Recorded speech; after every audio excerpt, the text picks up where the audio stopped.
Hi, my name is Marnie, the Boisset sommelier, and we're here talking about a historic style of wine today, the Buena Vista Angelica. Now, Angelica may not be a name that you've seen on many wine labels. That's because historically it was a style that was made in the early days of California winemaking in the early 1800s. Buena Vista being such a historically important winery, founded in 1857 though, Jean-Charles felt it was important to revive this style, this classic, and bring it back to life now in the 21st century. So what is Angelica? Well, the name suggests transcendent deliciousness, and that's absolutely true.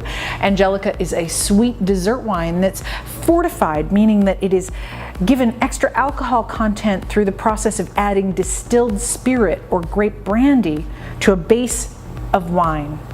In that sense, it's quite similar in that it is a red fortified dessert wine, sort of like port from Portugal, except in this case it's being made in California with a historic grape variety called the Mission grape. So what is the Mission grape? The Mission grape used to be the most widely planted grape in California, named for the Spanish missions at which it was grown.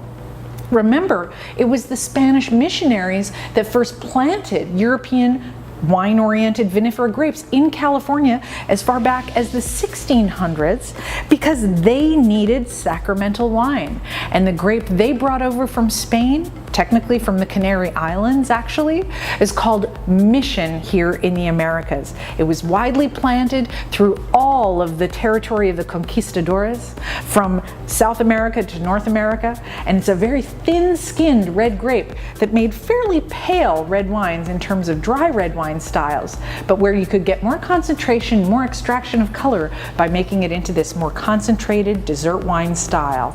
And that's why it was called the Wine of Angels, Angelica, and is absolutely delightful for service with not just desserts made with chocolate or caramel because it has inherently a caramelized quality to the flavor, but also with rich salty cheeses that are high in fat content, particularly delicious with blue cheeses like Roquefort or Cabrales. Give it a chance, and this wine will soon find a place in your liquor cabinet next to your dessert wines like great port wine or sweet sherry.